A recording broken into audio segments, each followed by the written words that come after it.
Tulong! Tulong! May patay! May patay dito! Sir! Sir! Ha? May patay doon! Ho? Teka lang ho, saan ho? Dito, sir, halika. Sumunod kayo sa akin. Diyan, sir. Sa may kagubatan, may takip na itim na tela. Sandali ho. Ano hong pangalan nyo?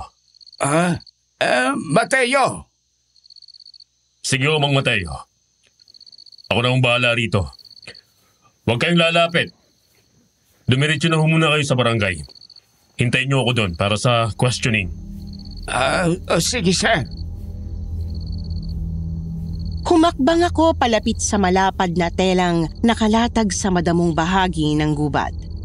Nang magkaroon ako ng sapat na distansya, iniangat ko ang tela at kamuntikan ng masuka sa aking nakita.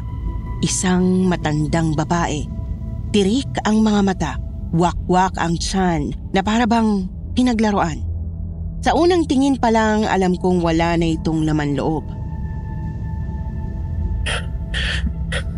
Shit. Ano to? Central? Central?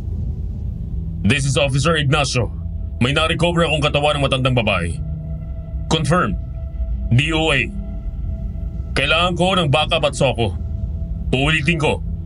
Kailangan ko ng backup at soko. ASAP. Copy, Ignacio. Nakalag na. Papadalang ka namin ng team. Sinasabi ko na nga ba? May kakaiba sa baryo na to.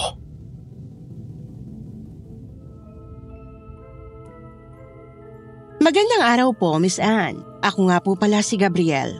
Bagong assign sa baryo ng Antique. Pulis po ako mula sa Maynila under ng Regional Deployment Program. 5 taon na rin akong nasa serbisyo, mostly sa urban operations gaya ng illegal drugs, petty crimes, tsaka ilang surveillance work. Ngayon lang po ako na-assign sa ganitong probinsya na medyo liblib at malayo sa main city. Pero 1 linggo pa lang po akong namamalagi doon nang mangyari ang krimeng yayanig sa pagkatao ko. Wala pang ilang minuto may dumating na para mag-inspection ng bangkay. Pero ang hindi ko inakala ay kung paanong ganon kabilis natapos ang usapan. Ilang araw lang ang lumipas at bumalik muli ang baryo sa dati nitong sigla na parang sanay na sila sa mga nangyayaring ganoon.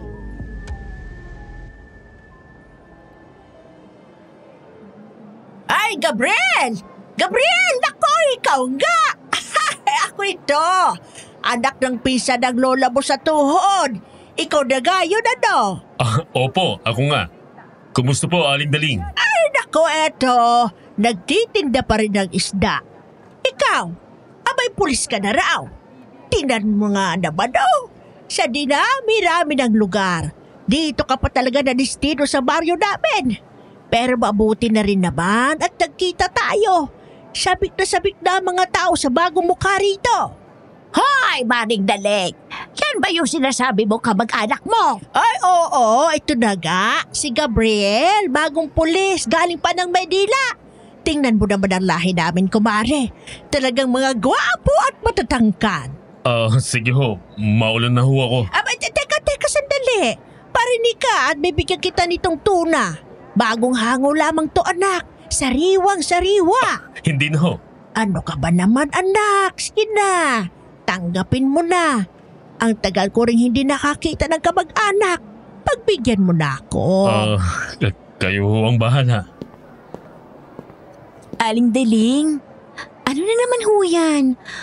Huwag niyong sabihing namimigay na naman kayo ng isda. Oh, iha! Ay, Isabel, nandito ka na pala. Dako, Maring Teresa, tamang-tama ang dating ng dalaga mo. Oh, nakita mo, iha. Itong gwapong lalaking ito. Apo ko ito sa tuhod. Tingnan mo naman. Napakagwapo, hindi ba? Aling Daling naman. Ngayon lang po kami nagkita pero parang binibenta mo na sa akin ng apo mo. O ano naman gayon? Hindi ba't mas maganda yung walang kaikikan? O ikaw, Gabriel, may girlfriend ka na ba? Ha?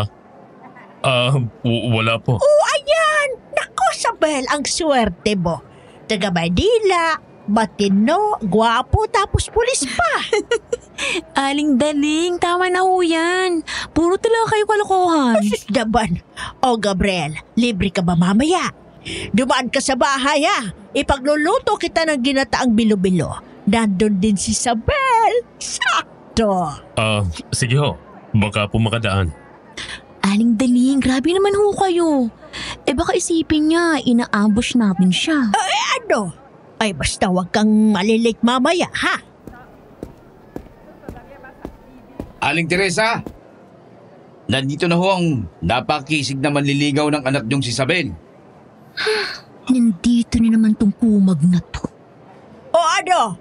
Nandito ka na naman, Ramon, para sirain ang araw nitong si Sabel. Aling Daling naman oh. Paano naman makakasira ng araw ang kagaya ko? By the way, eto nga pala, Sabel. Flowers for you. Salamat. Asus naman! Gakunwari nakakwelyo pa ng polo. Babaero naman. Nako, Sabel, huwag kang padadala sa kagaya niyang si Ramon ha. Dito ka na lang kay Gabriel. Mabuting lalaki pa. Ano nga anak? Huwag ka mahuhuli babaya ha. Hihintayin ka ni Sabel doon. Teka. Sandali lang ho. Ramon. Oh, Gabriel. Nandito ka pala. Bakit? Pwede ba kitang makausap sandali? Sure. Pero kung tungkol sa trabaho, huwag masyadong seryoso ha. Hindi uso yun dito. What do you mean? Tinatanong pa ba yan? I mean, tignan mo nga itong baryo. Tahimik. Hindi ba? Kaya tayo, ang trabaho lang natin, ay panatilihing tahimik. Pero gusto ko lang malaman kung bakit biglang isinara ang kaso tungkol sa nangyari nung nakaraang linggo. Hindi pa tapos ang investigasyon, di ba? Tsaka, nakita ko mga cold cases na katulad ng insidenteng yon. Maraming nawawala at natatagpang walang buhay gaya nito. Hindi ba malaking kaso na to? Paano kung isa na tong serial killing? Lalo na't ang dami kong nakikitang pagkakapareho sa mga biktima. Yun ba? Matagal na yan, bro. Parte na yan ng baryo. Sanay na yung mga tao dito. Sanay? May namamatay. May nawawala. Paano naging normal yon? Lahat ng bagong dumarating ganyan din. Tanong dito, tanong doon. Pero sa uli, mananahimik rin lang naman. Ikaw, hayaan mo na yan. Sa una lang yan. Masasanay ka rin. Hindi ba dapat iniimbestigan palalo? May mga reports naman, pero walang progress. Alam mo, mula sa matagal ng mamamayan ng baryong ito, batunga sa baguhang kagaya mo, ang masasabi ko lang mas mabuting wag mo nang hukayin pa ang mga yan. Baka ikapahamak mo lang. Pero, kung ako sa'yo, wag mo nang pilitin. Minsan hindi lahat ng nawawala dapat hanapin. anong ibig mong sabihin? May mga tanong na kapag nasagot, baka maging dahilan pa kung bakit ikaw naman ang mawawala. Pero, hahayaan na lang ba natin? Kalgo natin to, hindi ba? Hindi ba dapat? Dayo ka lang dito, Gabriel, hindi ba? So makinig ka sa akin. Kalimutan mo na yung case na yan. Pag sarado na.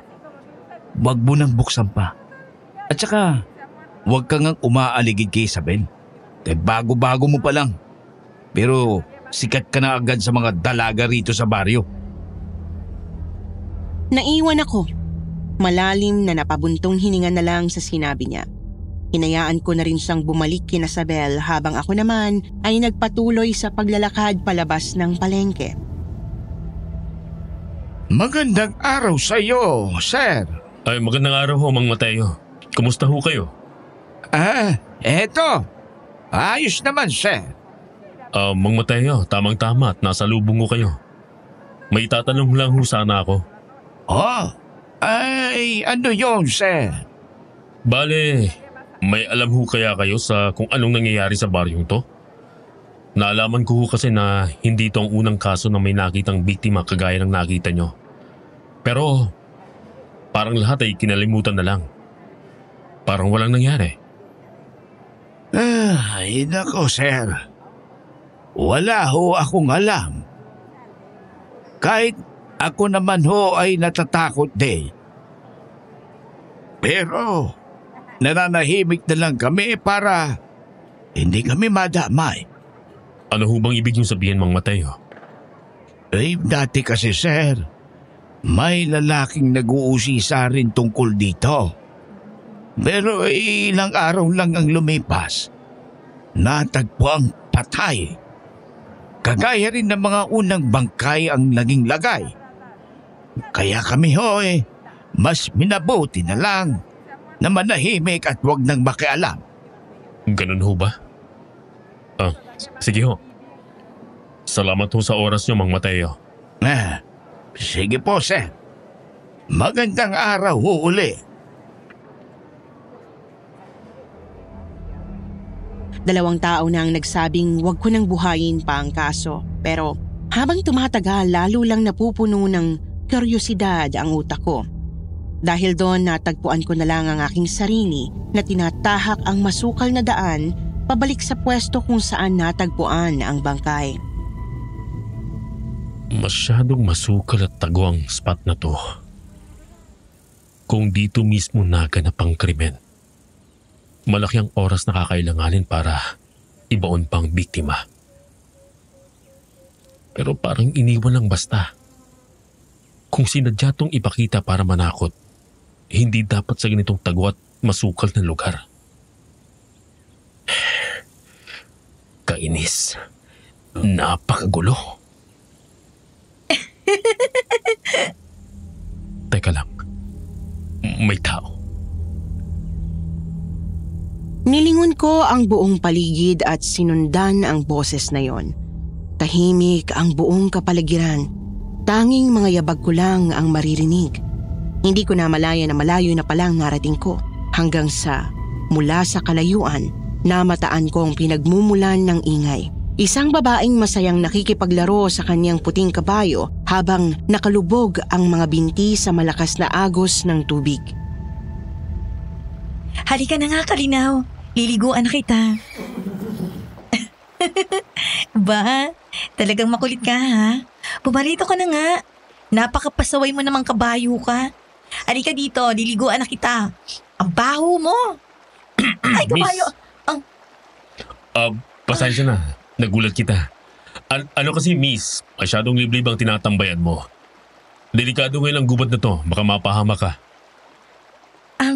Ayos lang ako. Sanay ako dito. Hindi naman sa panghihimasok pero may nangyari kasing krimen kamakailan dito. Delikado talaga. Ikaw lang ba mag-isa rito? May kasama ka ba? Ako lang. Dito kasi ako palagi. Kapag gusto ko mapag-isa. At saka, si Kalinaw. Siya lang ang kasama ko. Magandang araw, Kalinaw. Pero masyadong delikado para sa inyo rito kaya akitin mo ng amo mo na umuwi. Hindi ako tinuturing na amo ni Kalinaw. Kaibigan ko ang makulit na yan. Kaibigan? Mukhang kailangan ko na rin ng kaibigan kagaya ni Kalinaw para hindi rin ako laging mag-isa.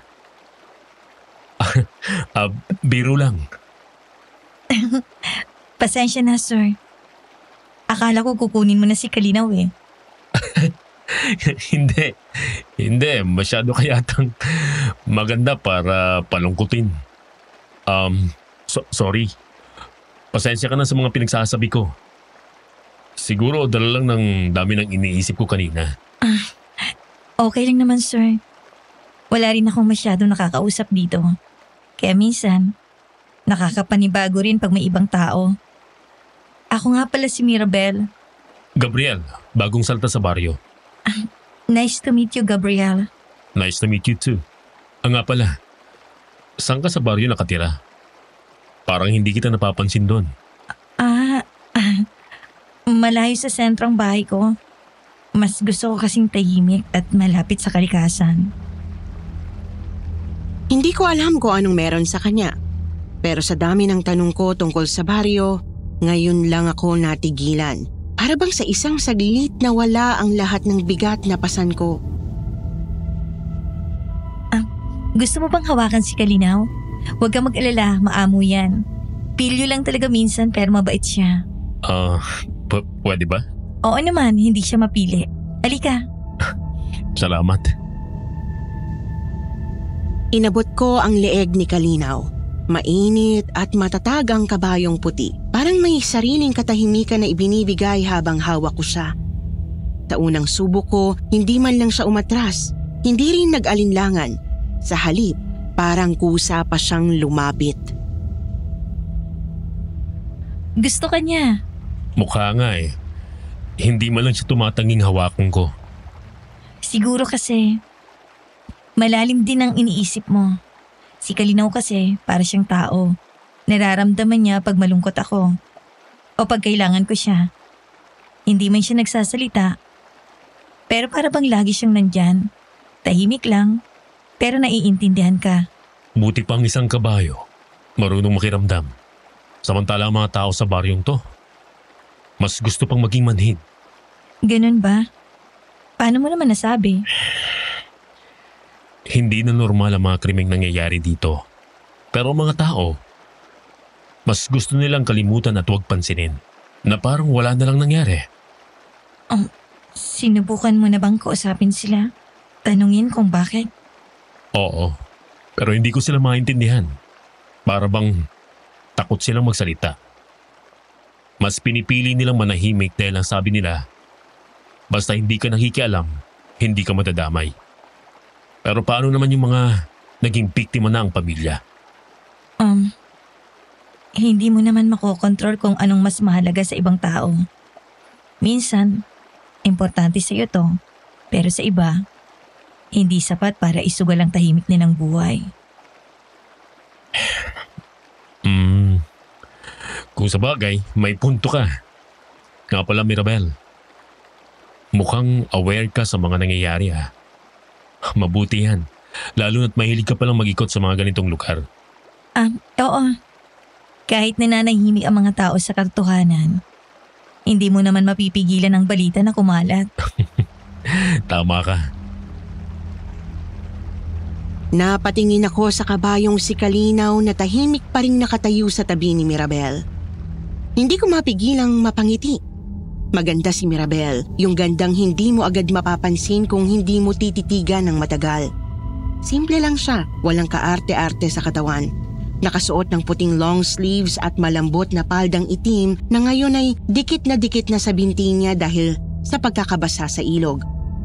Pero may kung anong bagay sa kanya na mahirap ipaliwanag. Parang may lungkot sa mga mata pero pilit niyang itinatago sa inosenteng ngiti. At ewan, tuwing tatama ang paningin ko sa kanya, hindi ko mapigilang makaramdam ng kakaiba. Isang damdaming hindi pamilyar sa tanang buhay ko. Huwag ka sana mag-isip ng masama sa itatanong ko ha. Ano yun? Nandito ka ba ulit bukas? Yun lang pala. Oo, madalas ako rito. Ang totoo, araw-araw ako nandito. Okay. Okay lang ba kung samahan kita? I mean, sana hindi mo masamain.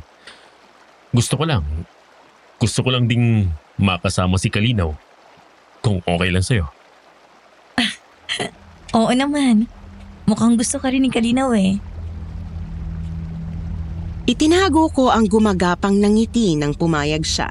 Hindi ko alam kung bakit pero may kung anong gaan sa pakiramdam ko sa simpleng sagot niyang oo. Kaya pag uwi ko, doon ko lang napansing na wala pala sa isip ko ang tungkol sa kaso habang kasama ko siya sa ilog. Oo nga't saglit lang pero sa ilang linggo kong hindi makatulog dahil sa kuryosidad at pag-iisip, pakiramdam ko'y sapat na ang ilang oras na tahimik ang utak ko para pansamantalang makalimutan ang lahat. Gabriel! Ay iho! Diyos ko, gabi na. Akala ko hindi ka na darating. Hindi ho. Pauwi na rin ho ako, aling-daling. Uuwi? Aba hindi maaari. Sabi ko sa'yo, nagluto ako ng bilo-bilo. Halika mo na dito. Dito ka na maghapunan. Hindi na ho. Gusto ko na rin po sana magpahinga. Medyo Pagod kasi ako ngayon eh. Pagbigyan mo na si Aling Daling, Gabriel. Bihira lang siya makakita ng kamag-anak, kaya ganyan siya sa'yo. Masaya siya kapag may bumibisita sa kanya. Sige ho. Pero sandali lang po sana ako. May trabaho pa ako bukas. Naku, apo. Masama din naman ang matulog nang walang laman ang tiyan. Halika na. Maghapunan ka. Tikman mo naman tong binatamis ko. Matagal ko nang hindi niluluto yan. Salamat ho. Nakakahiya naman sa inyo. Ay, wala yun. Halika, tuloy ka, apo. Pumasok ako sa loob ng bahay. Maliit lang ito pero maaliwalas at malinis. May lumang larawan sa dingding, mga antik na kagamitan at amoy ng bagong lutong pagkain ang bumungad sa akin. Ga pala, si Isabel at Teresa. Nakatira kaming lahat dito. Ay naku, Gabriel. Kapatid ko kasi ang napangasawa ni Maring Daling. Ganun ho ba? Ibig sabihin, apo niyo rin ho si Isabel, Aling Daling? Hindi. Ampun lang ako ni Nanay Teresa. Ganun ba? Pasensya na. Masyado yata akong matanong. Ano ka ba? Ayos lang. O siya, kain na tayo. Baka lumamig pa yan. Salamat po ulit, Aling Daling. Habang kumakain, nakatingin ako kay Isabel. Tahimik lang siya pero ramdam ko ang bigat ng kanyang iniisip. Bigla ko tuloy naalala si Mirabel. Gabriel, nabanggit mo kanina na wala kang girlfriend. Abay, ilang taong ka na ba, iho? Hindi naman tayo pabata ng pabata, hindi ba? Busy lang ho talaga sa trabaho. Nung nasa Maynila pa ho ako, halos hindi ako nawawalan ng kaso. Wala na rin ho talagang oras para sa mga ganyan eh. Ngayon ba? Nandito ka na sa baryo. Itong anak naming si Isabel, 26 pa lang. Dalagang dalaga at hindi pa nagkaka-boyfriend. Aba, kung balak mo na rin lang magka-girlfriend, bakit ka pa lalayo? Nay naman, wag ko kayong ganyan. Mukhang hindi rin naman interesado itong si Gabriel sa akin eh. Bakit naman? Hindi nga, iho. Wala ka talagang balak? Bigla ako natigilan. Hindi ko alam kung bakit pero kusa na lang bumalik sa isip ko ang mukha ni Mirabel. Lalo na ang napakaamong ngiti niya. Mariin kong kinagat ang loob ng pisngi ko. Pinipigilan ng ngiting pilit gumagapang sa aking labi. Saka na lang ho siguro. Marami pa po akong iniisip ngayon. Sabi ko na nga ba? Si paring Mateo, nabanggit na sobrang kuryoso ka raw sa nangyari nung nakaraang linggo. Hindi lang po kasi simpleng krimen yun eh. Oo nga, iho. Pero yung huling nagpumilit mang usisa ng ganyan, ako, natagpo ang wala ng buhay. Ilang araw lang ang nakalipas. Gusto mo bang mangyari din yun sa'yo? Lahat kami dito nananahimik. Hindi lang dahil sa takot. Ayaw naming magalit ang nilalang na gumagawa nito. Baka kami naman ang isunod niya pag nagkataon. Nilalang? Ay nako anak, may mga bagay kasi na mahirap ipaliwanag. Lalo na't karamihan ng tao ay hindi naniniwala. Ano pong ibig niyong sabihin? May ideya po ba kayo kung sinong may kagagawa nito? Hindi sino, Gabriel. Kung hindi ay ano? Oh? Nay, huwag niyo na akong pag-usapan yan. Kumakain pa tayo. Gusto lang naman naming maging aware si Gabriel. Tama. Lalo na't sanay siya sa Maynila. Iba ang mga paniniwala roon. Iba ang mundo rito sa baryo natin at mas iba ang mga nilalang na gumagalaw rito. Ano po ba talagang gusto niyong sabihin? Anong nilalang ang iniisip niyong may kagagawa ng ganong klaseng krimen? Naniniwala ka ba sa aswang? Aswang? Hindi rin naman, di ba? Kaya mas mabuti na rin huwag mo nang usisain pa, Gabriel. Natapos ang hapunan at agad din itong nagpaalam. Pagbalik ko sa tinutuluyan kong apartment, hindi ako mapakali sa sinabi ni Isabel. May parte sa akin na nagsasabing imposible na hindi totoo ang mga aswang. Pero tuwing maiisip ko ang paraan ng pagkamatay ng mga biktima, hindi ko rin masabi na normal na tao lang ang responsable. Lalo na't ang pagkakawasak sa tiyan ng ilan sa kanila ay parang hinukay ng hayop. Ni wala man lang bakas ng patalim. Sa gitna ng pag-aanalisa, nakatulog na pala ako nang hindi ko namamalayan. Kinabukasan matapos ang maikling ronda ko sa baryo, muli akong nagtungo sa gubat. Tahimik lang akong naglakad. Sinusundan ang lagaslas ng tubig ng ilog gaya ng kung paano ko sinundan ang mga halakhak ni Mirabel. Nandito ka ulit? Oo. Hindi ba pumayag ka naman? Oo nga. Ito nga pala si Kalinaw, kanina ka pa niya hinihintay. Talaga? Magandang araw, Kalinaw. Mukhang natutuwa siya na bumalik ka. Baka kasi naramdaman niya na gusto ko ng kasama. O baka mas gusto niya na hindi lang ikaw lagi ang kasama. Sinasabi mo bang hindi ako sapat kay Kalinaw? Hindi naman sa ganon, pero siguro mas maganda rin kung dalawa tayong kasama niya. Mas masaya, di ba? Sa bagay, ang problema nga lang, baka magtampo na yan kapag bigla kang hindi na bumalik. Huwag kang mag-alala, Kalinaw. Mukhang hindi ko rin naman yata kayang hindi bumalik. Mukhang babalik-balikan ko kayo. Ikaw.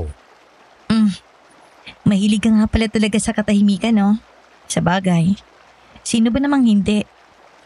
Kahit sino siguro may parte sa sarili nila na hinahanap yung katahimikan. Gaya nito, yung tipong ikaw lang, kasama mo yung natural na tunog ng paligid. Mga ganun ba? Tama ka. Mas nakakagaan ang pakiramdam pag ganito. Walang masyadong ingay, walang problema. Kahit sandali lang, parang malaya ka. At saka, kahit may mabigat kang dinadala pag nandito ka, parang hindi siya ganun kabigat. Ikaw, Mirabel, bakit mahilig kang tumambay rito? Wala ka bang kaibigan o trabaho? Wala. Ibang takbo ng buhay ko kumpara sa karamihan. Iba rin kumpara sa'yo. Ano namang naging iba? Mahirap ipaliwanag. Basta ang alam ko, pag nandito ako, pakiramdam ko, isa akong normal na parang kahit sandali, walang bumubulong sa akin kung anong dapat kong gawin, kung sino ako, o kung ano yung kulang sa akin. Alam mo, minsan ang lalim mong magsalita. Pasensya na. Ganito siguro pag hindi sanay sa maraming tao. Hindi ako masyado nakikihalubilo sa bayan. Well, good thing. Nandito na ako ngayon, hindi ba? Oo naman. Salamat. Wala yon. Isa pa, ikaw naman talaga ang dahilan kung bakit ako bumabalik dito. Nako, baka sipain ako ni Kalinaw pag narinig yan. Ganun ba? Pasensya na, Kalinaw. Hindi kita gustong paasahin pero iba talagang tama ako sa kaibigan mo. Masyado kang prangka, Gabriel. Hindi ka ba natatakot sa akin? Ha? Bakit naman kita katatakutan? Hindi mo naman ako kilalang lubos. Paano kung masama pala ako? Masama? Nagbibiro ka ba? Halimbawa lang. Paano kung isa pala akong engkanto o aswang? Aswang? Sandali nga, Mirabel. Nakita mo na bang sarili mo sa salamin? Kasi kung hindi pa, ako na magsasabi sa'yo. Hindi lang gandang meron ka. Ikaw yung tipo ng babae na bihira na lang makita sa magulong mundo. Tahimik, masayahin, at kahit may lungkot sa mga mata mo. Presensya mo pa lang, nakakagana ng loob. Lalo na para sa isang katulad ko. So, ibig mong sabihin, hindi ka naniniwala sa aswang? Sa haba ng sinabi ko, yan lang talagang tinandaan mo, ha? Hindi naman. Salamat nga pala. Hindi ko akalaing ganyan ka pala kadetalyado na magsabi ng nararamdaman mo. Hindi ko rin alam na kaya ko pala to eh. Sa ilang segundong katahimikan, Ramdam ko yung kakaibang koneksyon na parang tahimik naming napagkasunduan. Na kahit sandali lang sapat na yung ganoong pakiramdam. Nang hapon ding yun, nagpaalam na kami sa isa't isa. Hindi na wala ang ngiti sa labi ko habang naglalakad pa uwi. Pero agad din yung napalitan ng kaba nang makasalubong ko ang isang matandang lalaki. Mahina na ang katawan, uugod-ugod habang naglalakad gamit ang tungkod. Pero ang mas pumukaw sa atensyon ko ay ang tingin niya. Parang gulat, parang natakot at may halong pagkalito. Ay Diyos ko, iho! Huwag mong sabihin galing ka sa tagong ilog ng baryo. Magandang araw ho. Oho, galing po ako doon. Bakit po? Ay Diyos ko, delikado ang lugar na yon. Lalo na sa mga kagaya mong dayo lang dito sa amin. Huwag ho kayong mag-alala. Isa ho akong pulis. Gabriel nga po pala. Mano ho? Ay siya, kawan ka ng Diyos, Gabriel. Ako si Faustino. Pero anak, seryoso ako. Delikado ang pinapasok mo ngayon. Huwag mong hayaang iligaw ka ng nararamdaman mo. Ay minsan traidor ang puso. Ano pong ibig yung sabihin, Mang Faustino? Yung ilog na yan, matagal nang may itinatagong dilim. Hindi lahat ng maganda ay dapat pagkatiwalaan. At hindi lahat ng ngiti totoo. Hoy, Gabriel! Saan ka galing? Kanina ka pa hinahanap ni Ramon. Sandali. Salamat po sa pag-aalala, Mang Faustino. Pero kailangan ko na po umalis. Mag-ingat po kayo pa uwi, ha? Ay sige na. Pero pag-isipan mo mabuti ang sinabi ko, iyo. Opo. Salamat po ulit. Isabel, may nangyari ba? Bakit ako hinahanap ni Ramon? Kanina ka pa rin niya tinatawagan eh. Wala kasing signal sa pinuntahan ko kanina. Teka, ano bang meron? May natagpuan na namang bangkay. Malapit lang dito. Halika. Sumama ako kay Isabel papunta sa tinutukoy niyang crime scene. Pagdating namin doon, kakaunti pa lang ang mga otoridad. Tahimik ang paligid, pero may mabigat na tensyon sa hangin. Pagtawid ko sa police tape, agad bumungad sa akin ang nakagigimbal na tanawin. Nakapatong ang mga patay na hayop sa isa't isa. May manok, aso, baboy, pati kambing at baka. Iba-iba ang posisyon ng mga katawan pero iisa ang uri ng pagkamatay. Las-las ang leeg, wala nang laman loob.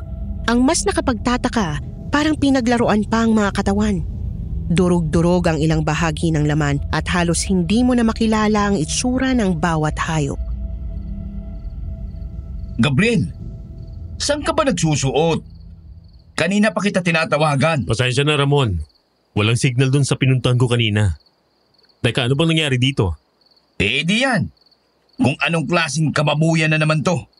Kung dati tao, ngayon mga hayop naman. Pero parang mas grabe ngayon. Masyadong marami mga hayop to ah. Kaya nga gusto ko nang tapusin to eh. Paulit-ulit na lang. Wala namang testigo. Wala ring CCTV. Ano bang silbi ng pagbababad natin dito? Pero Ramon, hindi ba mas lalo tayong dapat mag-imbestiga? Paulit-ulit na to. At kitang-kita naman na iisa lang ang gumagawa. Kaya nating isolve ang case na to. Basta magtulungan tayo, Ramon. Gabriel, pulis tayo. Hindi tayo mga manghuhula. Kung may lead, di sige, hahabulin natin. Pero kung puro haka-haka lang, sayang ang oras. What? Ramon, sa ganitong klase ng kaso, kailangan ng mas malalim at mas matagal na investigasyon. Baka may mga detalye kayong hindi napapansin. Pwede ba, Gabriel? Huwag mo akong paandaran ng pagiging pulis Maynila mo. Iba rito. Hindi porke bago ka dito, mas magaling ka na. Matagal na ako sa bayang to at alam ko ang takbo ng mga bagay-bagay rito. Ramon, hindi ko sinasabing mas magaling ako. Ang sinasabi ko lang, kung hindi natin paglalaanan ng oras at pansin to, baka mas malala pang sumunod. Hindi mo ba nakikita? Pa-escalate na ang kilos ng salarin. Ang nakikita ko lang, Gabriel, ay isang bagitong masyadong nagpapadala sa kutob. Alam mo kung anong kailangan dito? Hindi kwento. Hindi haka-haka, kundi ebidensya. At hanggang ngayon, wala ka nun. Baka kasi hindi kayo tumingin sa tamang direksyon. Paano magkakaroon ng ebidensya? Kung wala naman ni isa sa inyong gumagawa ng paraan para makahanap ng ebidensya. Niloloko niyong lahat ang mga sarili niyo. Ganyan ba dapat ang pulis, Ramon? Porke walang ebidensya, hindi nagagawa ng paraan? Hindi maghanap tayo. Baka nakakalimutan mo kung sino ang senior officer dito. Senior officer na mangmang? Matapos ang pagtatalo namin ni Ramon, pinili kong tumalikod mula sa crime scene. Hindi ko na kinailangang tumulong pa dahil mukhang isasara rin naman agad ang kaso. Sa inis ko, tahimik akong naglakad palayo. Ilang hakbang pa lang nang sumabay sa akin si Isabel. Pagpasensyahan mo na si Ramon. Sadyang natural na mayabang at init ng ulang isang yun eh.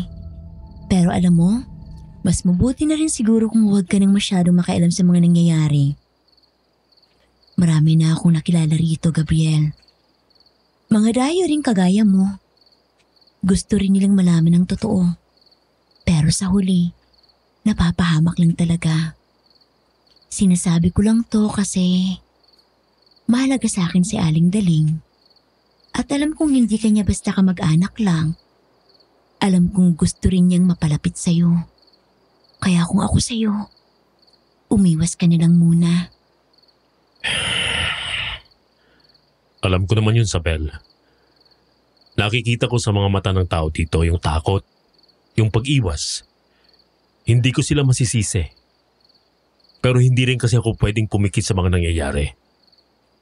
Oo, sabihin na nating nangunguna ang takot.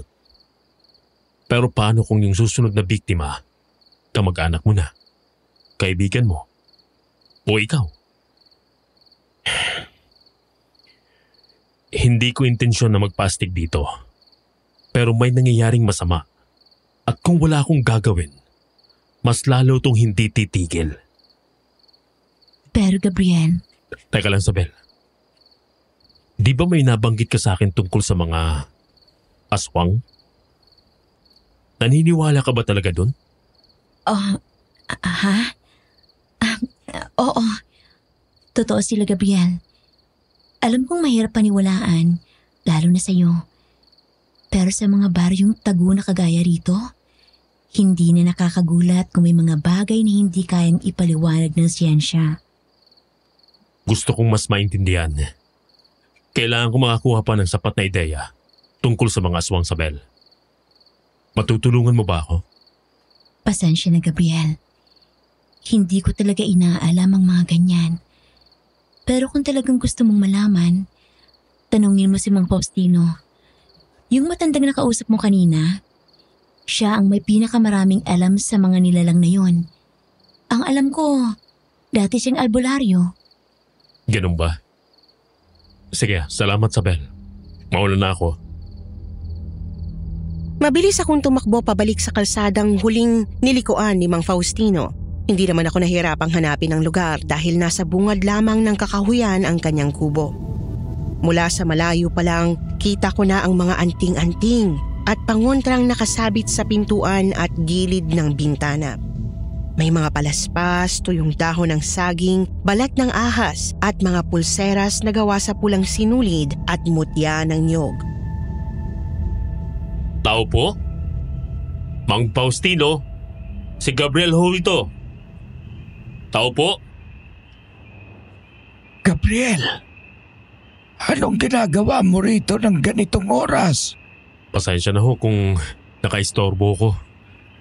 Kailangan ko lang po sanang malaman yung tungkol sa mga aswang. Totoo ho ba talaga sila?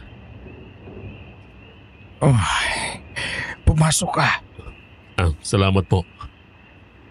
Gabriel, bago kita sagutin, maaari ba kitang tanungin muna? Anong ginagawa mo sa tabing ilog?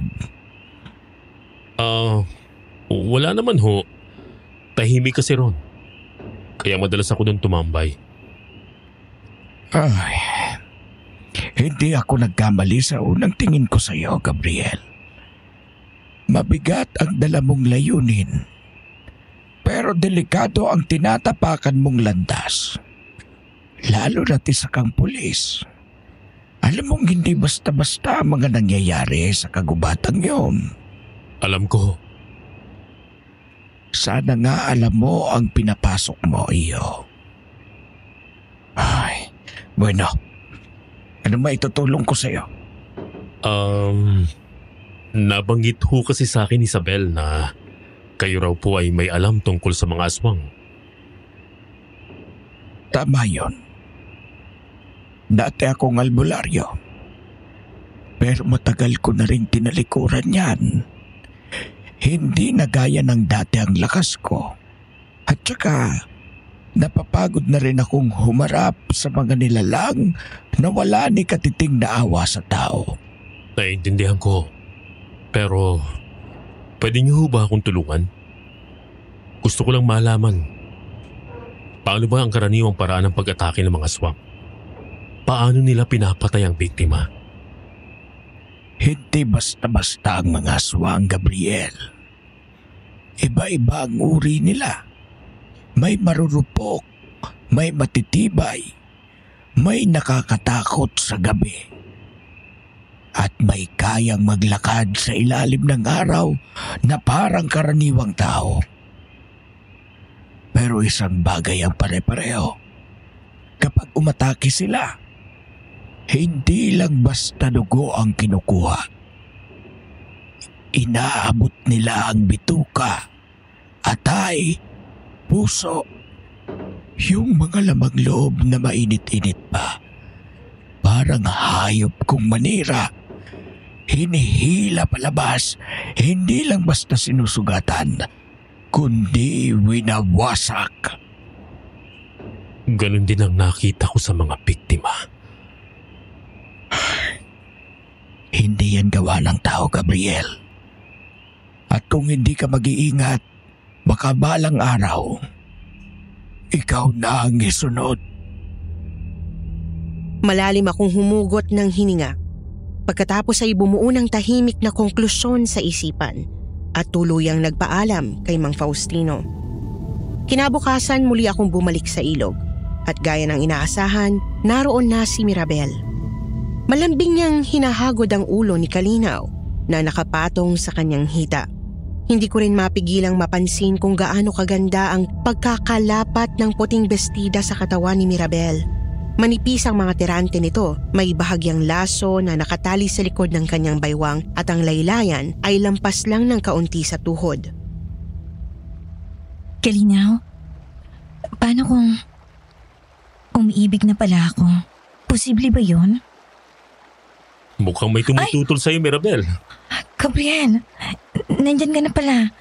Narinig mo ba yung sinabi ko? Oo. Pero huwag kang mahiya. Sa totoo lang, palagay ko pareho tayo ng nararamdaman. Gabriel, hindi mo ako lubos na kilala. Alam ko. Pero kahit hindi kita ganap na kilala, sigurado ako sa isang bagay. Hindi ko kailangan ng buong kwento mo para pahalagahan kung ano ka ngayon. Bakit ka ganyan? Ang galing mong mambola masyado. Hindi ako nambobola, Mirabel. Ramdam ko lang na totoo. Pero sa tingin ko, hindi ka pa handa. Baka nagkakamali ka lang sa nararamdaman mo. Anong ibig mong sabihin? Mirabel, sigurado ako sa nararamdaman ko. Ngayon lang ako naging ganito kasigurado sa buong buhay ko.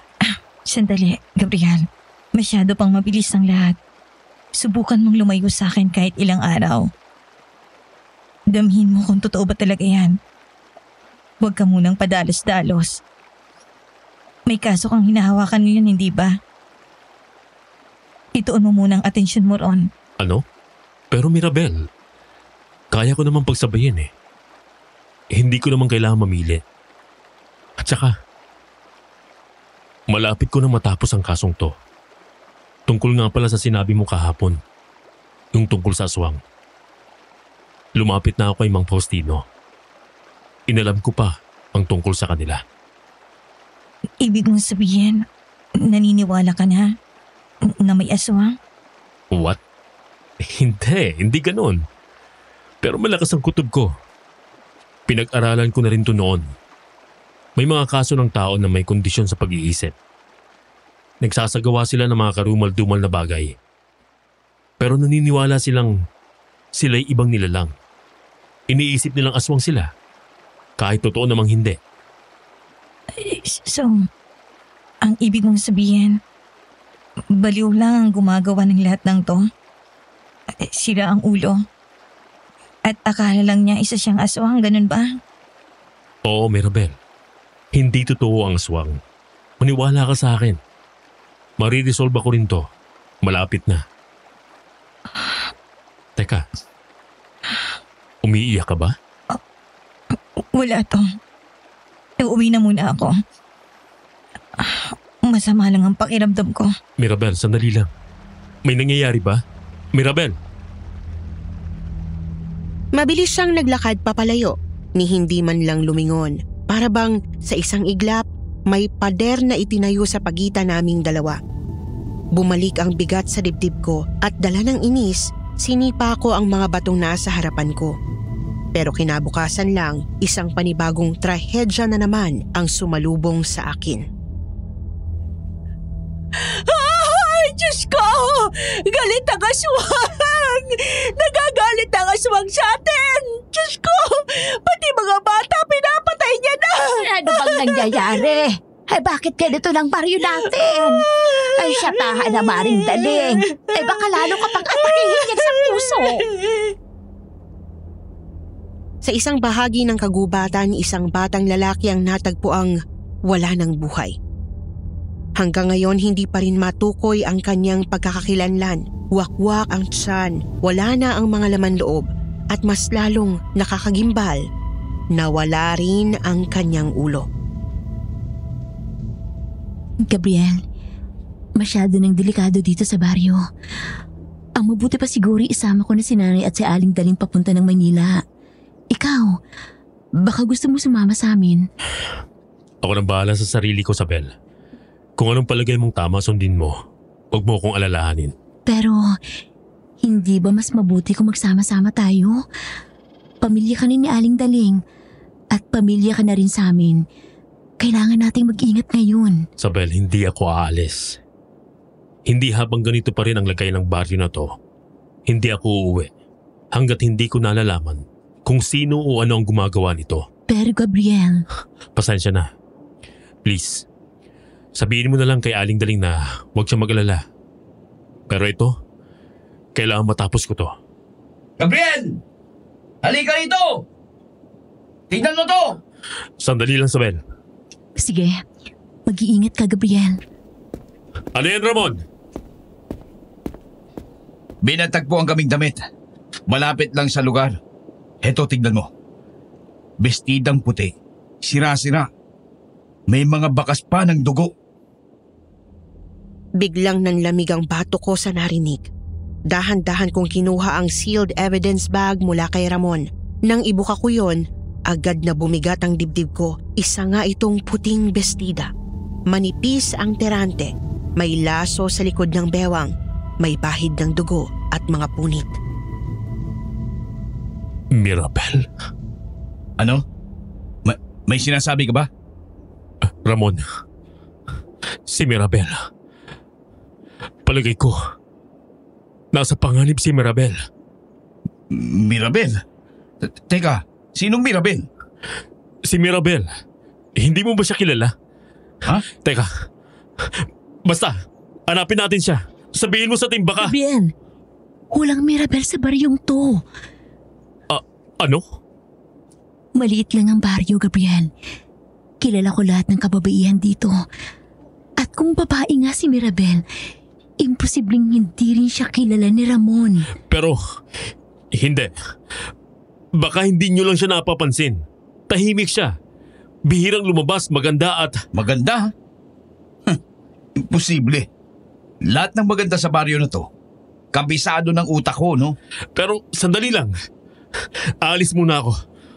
May kailangan akong makausap. Gabriel! Saan ka pupunta? Oras ng trabaho eh. Hoy! Bumalik ka rito! Pero hindi ko siya pinakinggan. Parang may humihila sa akin, isang puwersang hindi maipaliwanag patungo sa tagong ilog. Gusto ko siyang harapin. Gusto kong malaman ang totoo. At sa bawat hakbang ko, paulit-ulit na bumabangon sa isipan ko ang mga salitang binitiwan ni Mirabel. Lalo na kung paano siya naluha nang sabihin kong nasisiraan lang ng bait ang gumagawa ng lahat. Pero pagdating ko sa ilog, sa unang pagkakataon, wala siya ron. Maging si Kalinaw ay wala rin. Ang tanging naroon ay ang tahimik na lagaslas ng tubig at ang bigat ng hingal sa aking dibdib dulot ng pagtakbo. Ilang oras akong naghintay. Umaasang muling lalabas siya sa gilid ng punong akasya o maririnig ko ang tinig niyang kay lambing pakinggan. Pero wala. Hanggang sa kumagat ang dilim, saka ako napilitang umuwi. At mula noon, araw-araw akong bumabalik. Araw-araw akong umaasa. Pero araw-araw din akong nabibigo. Hanggang sa naging isang mabigat na parusa sa akin ang buong isang linggo. Mirabel! Harapin mo ako! Huwag mo akong iwan ng ganito! Harapin mo ako ngayon! Hindi ko alam kung anong koneksyon mo sa mga nangyayari. Bakit hindi ka kilala ng mga tao? Bakit dito lang kita nakikita? Pero please! Pakiusap! Magpakita ka sa akin! Makikinig ako! Kahit ano pa yan! Mirabel! Mirabel! Kalinaw? Ikaw ba yan? Nasaan si Mirabel? Bakit mag-isa ka? Dalhin mo ako sa kanya. Please! Parang may sariling isip si Kalinaw. Hindi na ako nag-abalang hilahin siya. Kusang lumakad ang kabayo papalayo sa ilog. Tila alam ang daan. Hindi nagtagal narating namin ang isang kubo. Maliit ito, luma. Halos natatakpan ng makapal na damo ang paligid. Lubog na ang araw kaya't madilim na. Pagkababa ko mula sa likod ni Kalinaw, inihanda ko ang sarili ko. Kinapa ko ang maliit na flashlight mula sa bulsa ko at saka dahan-dahan akong lumapit. Mirabel? Gabriel, Agad akong napalingon. Nakita ko siyang nakahandusay sa isang sulok ng kubo. Nakatali ang mga kamay sa poste habang balot ng puting kumot at may bahid ng dugo ang kanyang katawan. Basa ng pawis ang kanyang noo at halos wala ng kulay ang kanyang mga labi. Mirabel, ano nangyari sa'yo? Sinong may gawa nito sa'yo? hindi. Makinig ka, Gabriel. Umalis ka na. Huwag mo akong tulungan, pakiusap. Umalis ka na. Ano? Hindi. Hindi pwede yan, Mirabel. Kailangan ka magamot. Teka lang. Aalisin ko muna tong tali mo sa kamay. Hindi. Pakiusap, Gabriel. Huwag mong gawin yan. Mirabel. Bakit? Ano bang nangyayari sa'yo? Hindi kita sasaktan. Sino bang gumawa nito sa'yo? Ako, Gabriel. Ako ang dahilan. Anong ibig mong sabihin? Akala ko kaya ko. Akala ko pwede akong mamuhay ng tahimik mula nang makilala kita. Pero mali ako. Hindi ko mapigilan. Hindi ko mapigilan ang sarili ko, Gabriel. Ano bang sinasabi mo? Mirabel, ano ba talaga to? Sabihin mo na sa akin totoo, please. Makikinig ako. Hayaan mo akong tulungan ka. Hindi ko na kayang ganito na nalilito ako. Sabihin mo na. Salamat. Pero hindi mo ko kayang tulungan, Gabriel. Dahil hindi ako tao. Parang biglang tumining ang pandinig ko na wala ang huni ng insekto, ang lagaslas ng hangin sa labas. Maging ang tibok ng sarili kong puso ay parang naglaho. Biglang bumigat ang hangin sa loob ng kubo. Parang pinipiga ang dibdib ko habang unti-unting nagkakatotoo ang lahat ng hinala. Kaya umalis ka na, Gabriel. Bago pa ako muling mawala sa sarili. Pakiusap. Biglang bumagsak ang tali sa sahig. Hindi ko na malayang tuluyan ko palang nakalas ang pagkakatali sa katawan niya. At doon, nagtama ang mga paningin namin. Hindi ako gumalaw, pero siya, bigla siyang lumundag sa akin. Mabilis. Halos wala akong panahon para umiwas. At sa isang iglap, habang nakadagan siya sa aking katawan, nagbago ang lahat. Mula sa maamo niyang anyo, isa na siyang halimaw. Namumutla ang balat, nanlilisik ang mga mata. Humahaba ang mga kukot, tumatalas ang ngipin. Ang boses niyang puno ng lambing biglang naging basag. Tila dalawang pinaghalong tinig sa kanyang lalamunan. Isang boses babae, isang boses kung anong nilalang. Mirabel? Mirabel!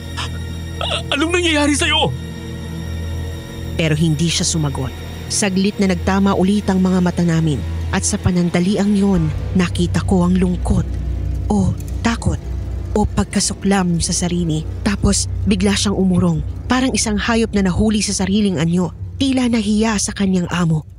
Dahan-dahan akong bumangon mula sa pagkakahiga kahit pa nanginginig pa rin ang mga tuhod ko. Pero mabilis siyang lumabas ng kubo. Halos hindi ko na nasundan ang galaw niya. Sunod na bumulaga sa akin ay ang mga sigaw at iyak ni Kalinaw sa labas. Napasugod ako sa labas. Pinilit kong iangat ang sarili at lakasan ang loob. Halos madapa ako sa pagmamadali, pero huli na. Paglabas ko, tumambad sa akin ang nakahandusay na si Kalinaw. Sa tabi niya, nakaluhod si Mirabel. Puno ng dugo ang kanyang bibig, nanginginig ang kanyang mga kamay at unti-unti niyang iniyuyuko ang ulo habang lumalakas ang kanyang hagulgol.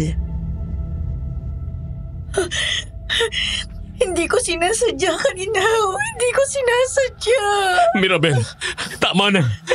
Tumingin ka sa akin. Hindi, Gabriel. Huwag mo akong lapitan. Lumayo ka sa akin. Masama ako para sa'yo. Mirabel, nararamdaman kong hindi mo to gusto. Pero nangyari pa rin. Tingnan mo. Pinatay ko si Kalinaw. Kaya pakiusap, Gabriel. Tapusin mo na to. Kaharap mo ako ngayon. Hindi ba gusto mo nang matapos tong kaso na to? Ito na, Gabriel. Tapusin mo na. Pakiusap. Hindi kita kayang patayin. Bakit hindi? Alimaw ako, Gabriel. Akong dahilan kung bakit may batang namatay. Akong dahilan kung bakit takot ang buong baryo dahil alimaw ako. Hindi ka halimaw. Hindi mo naiintindihan. Pinipigilan ko gabi-gabi ang sarili ko. Pilit kong ikinukubli yung pagkatao ko.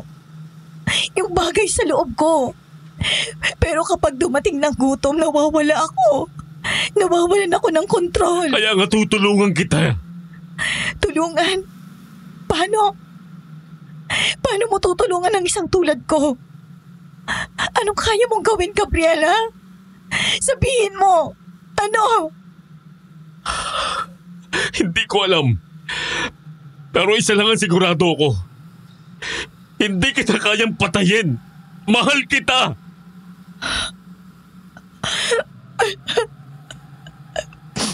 Mahal din kita, Gabriel.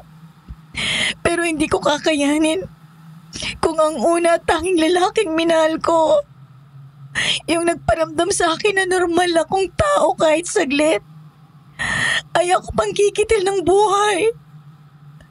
Gabriel, maawa ka sa akin. Patayin mo na lang ako. Mirabel, kahit anong sabihin mo, malinaw sa akin na may puso ka. Dahil kung wala, hindi ka iiyak ng ganyan. Hindi mo pipigilan ang sarili mong kumawala kanina.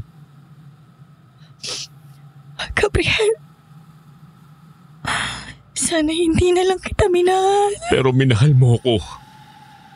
At mahal din kita. Kaya hindi ito matatapos sa ganito. Anong gagawin mo ngayon? Gawa ko ng paraan. Kahit gaano pa kahirap, hindi kita iiwan. Labag man sa loob ko, ibinalik ko si Mirabel sa pagkakagapos. Niyakap ko siya ng mahigpit. Marahang hinalikan ng kanyang noo bago ko tumayo at nagpaalam na aalis saglit. At kahit 10 oras na ng gabi, patakbo kong tinahak ang makipot na daan papunta sa kubo ni Mang Faustino. Tao po! Mang Faustino! Tao po! Buksan niyo po ito! Mang Faustino! Ay, Gabriel! Alas 2 na madaling araw Anong kaguluhan ito? Kailangan ko po kayo, Mang Faustino. Si Mirabel po. Kailangan niyang tulong niyo. Mirabel? Mirabel pala ang pangalan ng aswang na kinagigiliwan mo, Gabriel. Tulungan mo po siya, Mang Faustino. Nakikiusap po ko. Gagawin ko po ang lahat. Hindi ko gustong takutin ka. Pero sigurado ka na ba sa nararamdaman mo?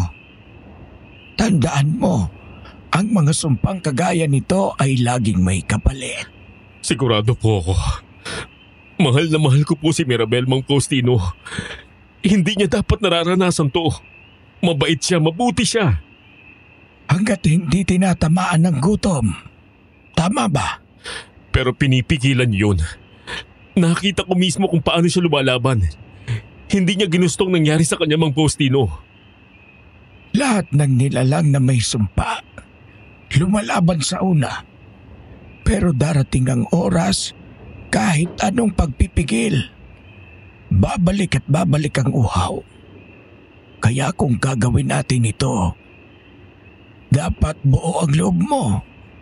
Dahil kapag pumalpak ang ritual, hindi lamang siya ang mawawala. Wala na pong mas mahalaga pa sa akin ngayon. Buo ang loob ko. Kahit kaluluwa ko bang kapalit. Halika. Tulungan mo akong ihanda ang mga kailangan natin. Pumasok kami sa madilim na kwarto ng kubo ni Mang Faustino. Sa mga sulok nito, may mga botelyang may lamang itim na likido, tuyong dahon at mga aninong gumagalaw sa liwanag ng gasera. May mga simbolong nakaukit sa sahig, sinaunang sulat na hindi ko mabigkas. Kunin mo yung kahon sa itaas ng istante. Dahan-dahan. Diyan nakatago ang ugat ng puting alagaw. Bihira ito. Pinuprotektahan ang mga espiritu sa gubat ng anahaw. Mabutit may naitabi pa ako. Ito lang hubang kailangan? Oo. Ay teka sandali. Kailangan ko rin ang dugo mo. Handa po ako. Hindi ko lang ito basta kukunin. Sa ritual na to, kailangan mong isumpa ang sarili mo para protektahan si Mirabel. Kung sakaling hindi siya tuluyang maging tao, ikaw ang magiging tanikala niya. Ikaw ang magiging bantay. Tatanggapin ko. Kahit habang buhay pa. Mabigat ang sumpang yan, Gabriel. Kapag nalaman ng mga tao, baka ikaw na rin ang ituring na kaaway. Naiintindihan ko po. Kala sige, ilalapat ko ang patalim ng punyal na to sa palad mo. At sa pag-agos ng dugo, simula na ang pagbabago ng kapalaran ninyo ni Mirabel. Lumabas sa bibig ko ang impit na daing ng gumuhit ang patalim sa aking palad.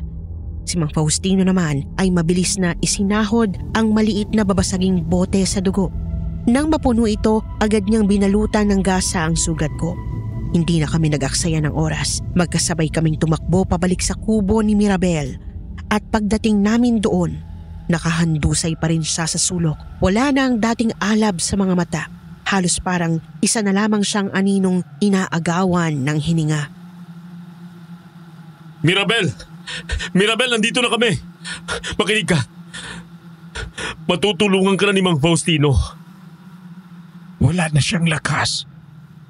Hindi sapat sa isang tulad niya ang laman ng hayop. Pampalipas gutom lang yon. Panandali ang lunas.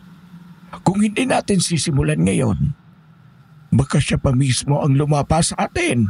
Sige ho, anong kailangan kong gawin? Ilapag siya sa gitna ng sahig. Dahan-dahan.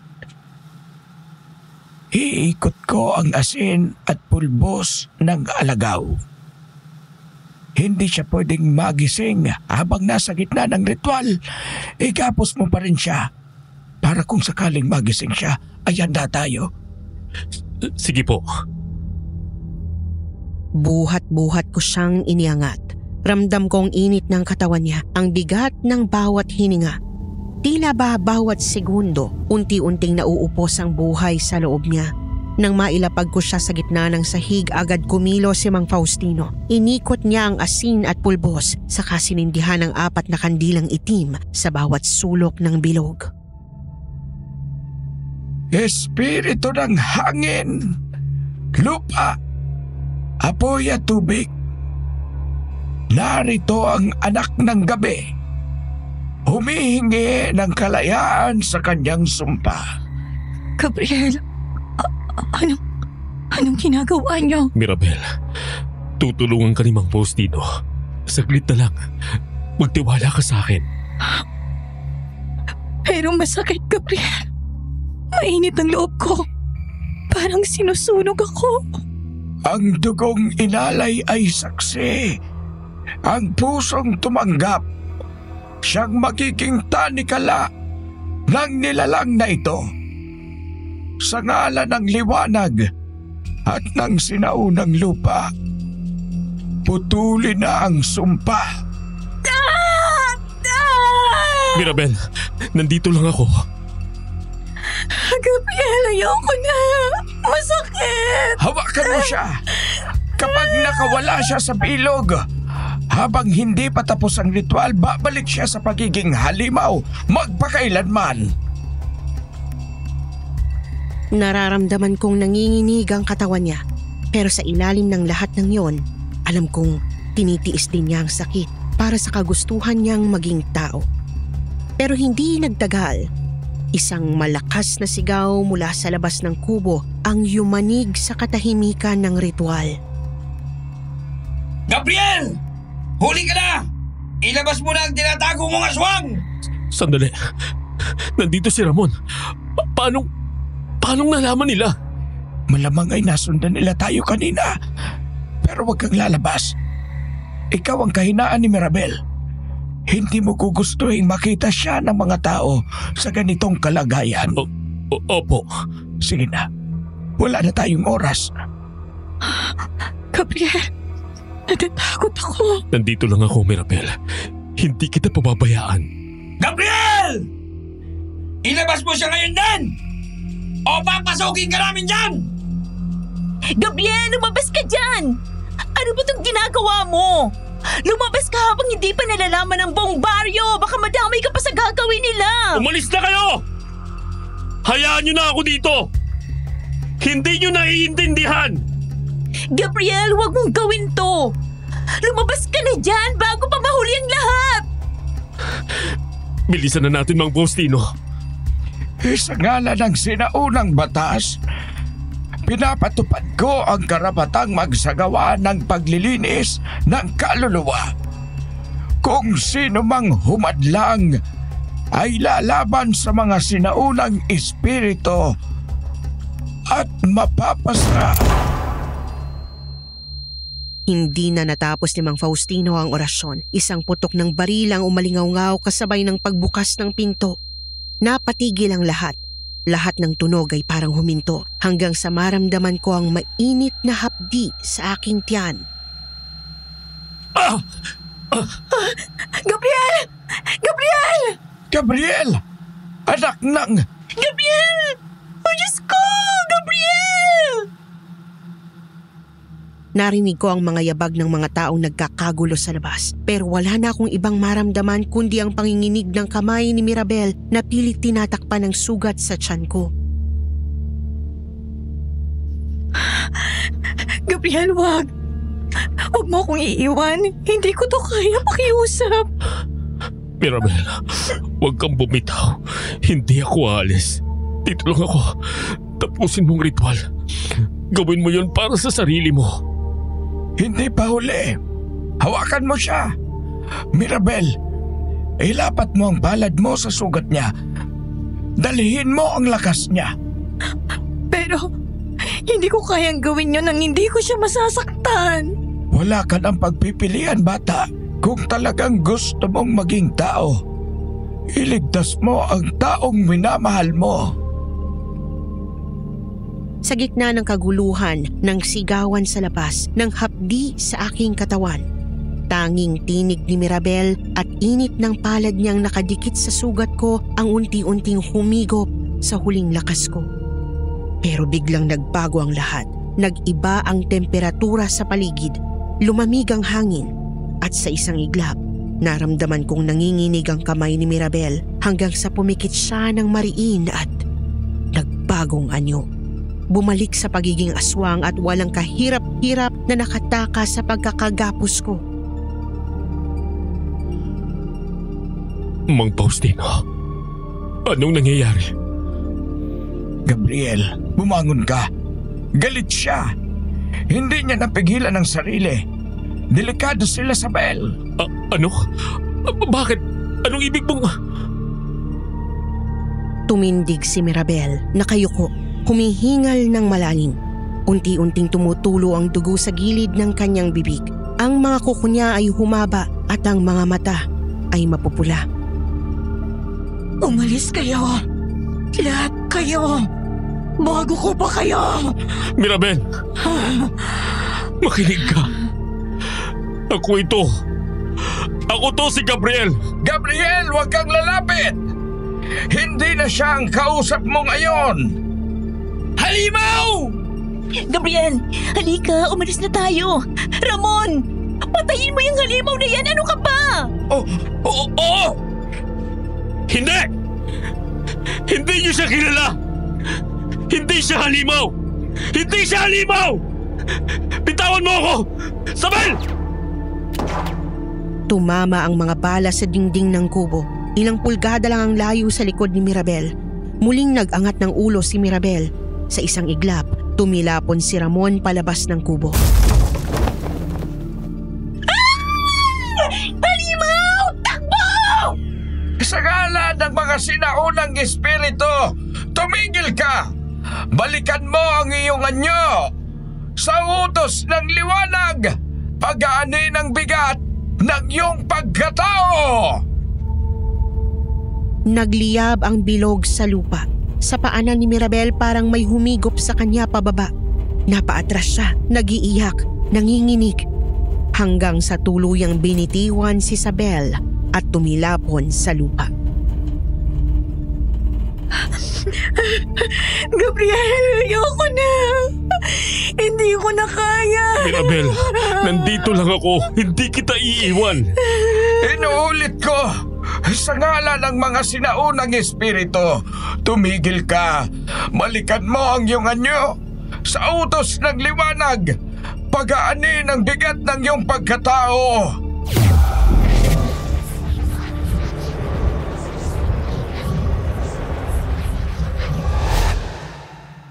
Mang Faustino, anong nangyari? Bakit hindi na siya gumagalaw? Bakit wala na siyang buhay?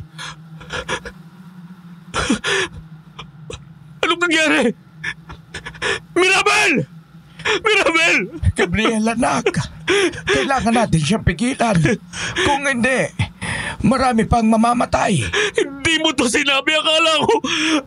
Akala ko tutulungan mo siya. Akala ko gagamutin mo siya. Walang lunas sa isang aswang, Gabriel. Nababaliw ka na ba? Manahimik ka! Lahat kayo manahimik! Wala ni isa sa inyo ang nakakakilala kay Mirabel! Mabuti siyang tao! Mabuti?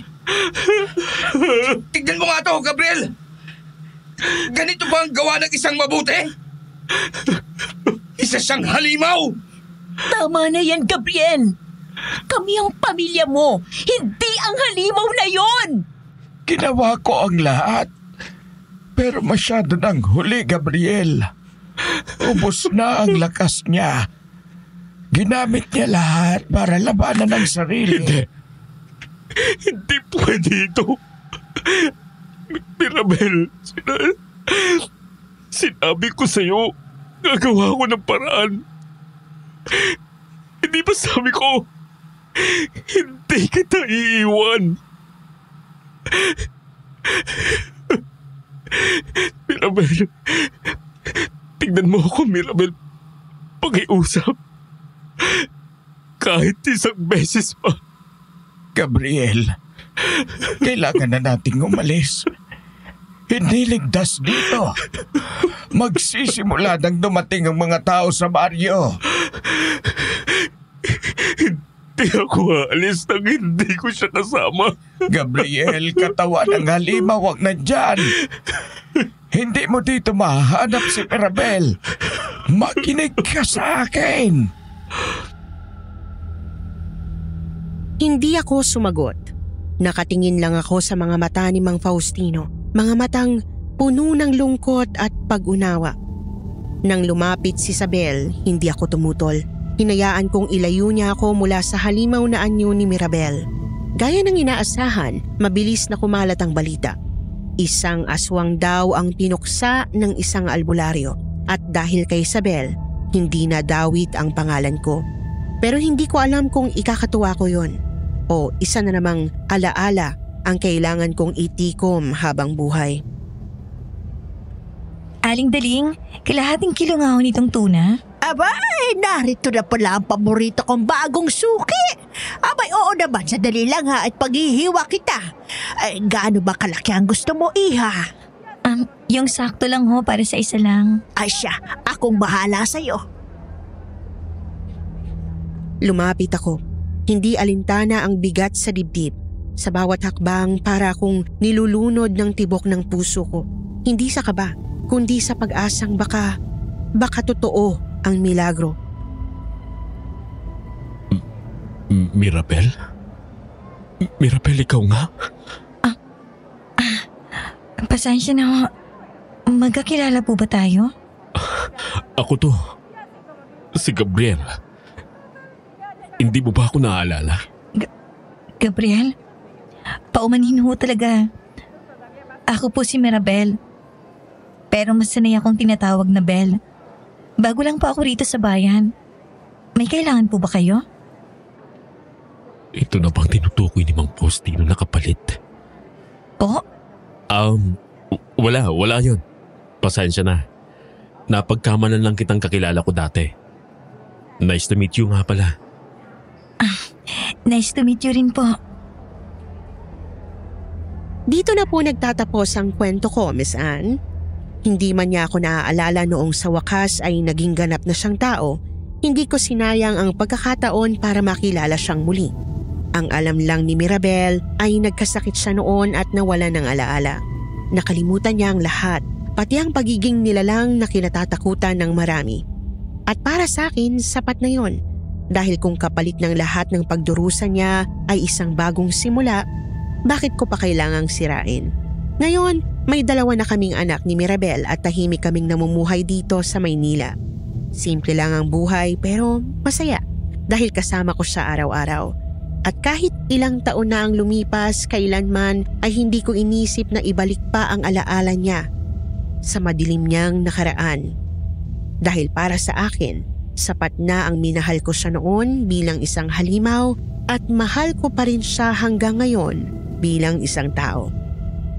Sa mga nakabasa o nakapakinig ng kwento namin, kung sakaling napili ang kwento kong ito na ilahad, alam kong hindi ito pangkaraniwan. Pero ganyan talaga siguro kapag puso ang pinairal mo. May mga bagay talagang hindi maipapaliwanag ng lohika pero kayang ilaban ng pagmamahal. Kung kayo rin po ang may kwentong kababalaghan, misteryo o kakaibang karanasan, lalo na kung may halong puso, i-share nyo naman po sa comment section. Gusto ko pong marinig ang mga kwento nyo at babasahin ko ang bawat isa. Maraming salamat po sa pakikinig.